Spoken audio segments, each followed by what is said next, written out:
A year ago, you and I were sitting in your office and you were getting ready to go to the Super Bowl. Does that seem like a lifetime ago to you? Time flies, but a lot of games played between last year and this year, and this is pretty cool too. This is my hometown. I just told you my mom lives like 5 miles from here, so I'm very proud of our city hosting Super Bowl 51, but also very proud of Super Bowl 50. I'm sure that you could never have envisioned that we'd be sitting here talking about your retirement. Tell me how you came about that decision. Yeah, very tough. I've been doing it a long time. I've been a head coach in the league for 10 years. I just had some struggles through the course of this year that I haven't had in the past. Like any other coach, have a way that I do things or a routine and how I do things, and I struggle with some of that. And, Hannah, I made myself. I said, I'm going to take a break here. And so I made up my mind, talked to John about it. I knew it was best for me, thought it was best for the team also. So I'll be doing something again. I'm working on that right now. I'll find something else to do, but it's been very good to me, and I just thought that it was time for me to take a little break. You have 2 sons who are with the organization, and I'm sure there were many family discussions with you and your wife Rhonda as well. Can you share what that was like?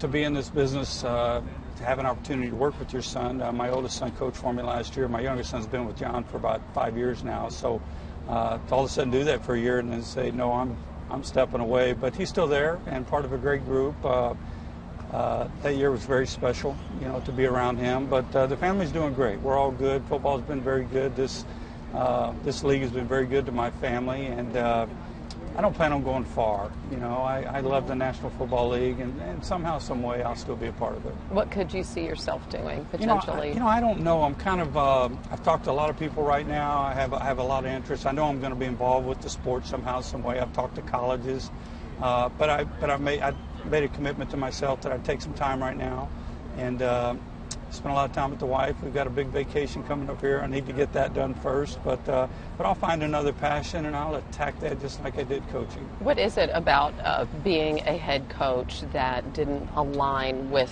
being optimally healthy? Well, it aligned well with me for a long time. It just got a little tougher here lately. I think we all have our expertise. I came in coaching as an offensive guy. I love calling plays. I love doing game plans. I love doing all those things. And I had a routine in how I did things, and I struggled doing all those things. And so just being honest with myself and saying, hey, if I'm going to keep doing this, I'm going to have to change. I tried to change a little bit, but had a hard time making some of those changes that would, make it continue to work for me. So, I just, like I said, really talking to my wife, Rhonda, looking at things, being honest with myself, saying, you know what, Gary, maybe it's time for a break right now and to give somebody else a chance to do it.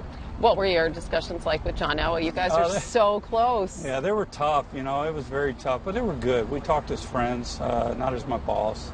And, we're very close. We talk every day about what's going on with the Broncos and this league. And it was a short time, but remember I had many, many years with him in the past. And even though it was a short time as a head coach there, it was a great time too. So I'll cherish that.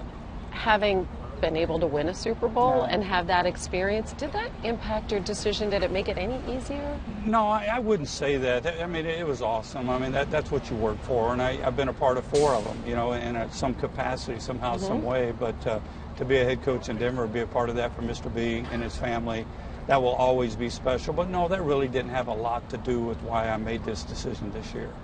To do something that you love so much and have been so successful on the ultimate stage, but to decide that that's not really the best thing for you, how difficult is that? I can't. I mean, it was so difficult. I'll try not to go there too much because I get emotional thinking about it, but it was very tough because there's great people in this league, and this the National Football League is the greatest place to compete, against great coaches with great players.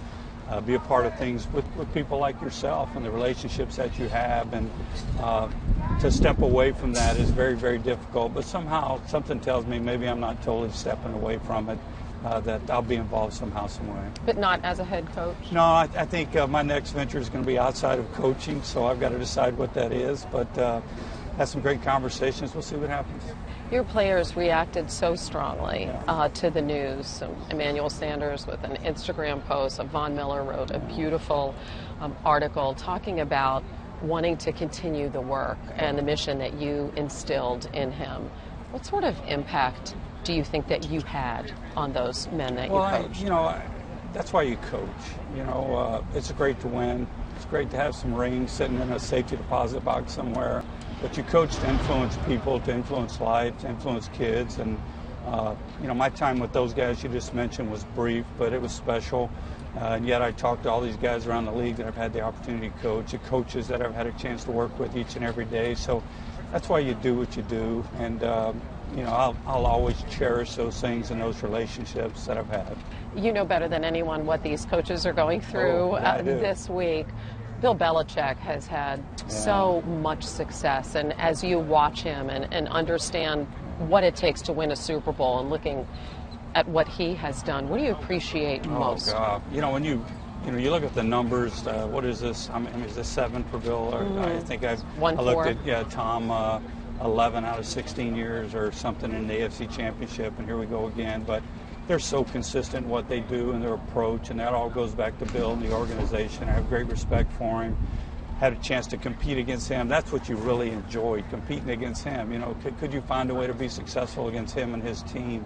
You have been successful against the Patriots. What is it like to? Oh, okay, sure, you can put it that way.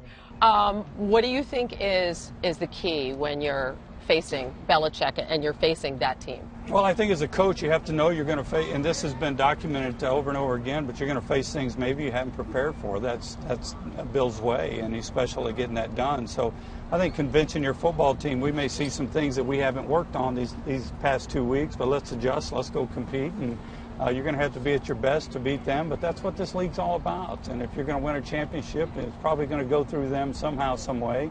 And it's been that way for a long time, so that's a credit to Bill and his organization. So you tell your players in advance, look, this is not going to go the way you think it's going to go. Mike taught me that. Coach Shanahan taught me that. Hey, Gary, we may prepare our guys for a 3-4 this week. We may play against a 4-3, so let's let them know this may happen so they don't panic, and we don't panic as coaches, and we go out there and compete and give ourselves every chance to be successful. And now we have Kyle Shanahan, it looks like, is going to become a head coach in the NFL. Yeah, he's been special. Kyle, I've known Kyle since he was a young kid, obviously very close to the family. He started with me in Houston as a receiver coach, quarterback coach, coordinator, so very proud of what he's done. You look at the players, you give Kyle a group of players, and he finds a way to be successful with him, so the job that he's done has been special. What do you think is going to happen on Sunday? Oh, I don't know. I think it's going to be a great football game because these two teams are both playing at a championship level right now, but two well-coached teams, great place to have it. I won't go to the prediction deal. I'm not ready to go there, but I think the key to the game when I look at it, I think, is Atlanta's ability to run the football, and Kyle's got the people to do it, so Bill will challenge them to do that, so let's see what happens. When you look back on a year ago, what's your favorite memory? God, that's a tough one. I think being with my family after the game. I told you I just left my mom's house. She was on the field with me after that game, so that was really special, and that doesn't happen very often. Wish you good health, happiness, I'm good, more Hannah. so than anything. And I appreciate that. All the best. All the best to you. I appreciate you having me.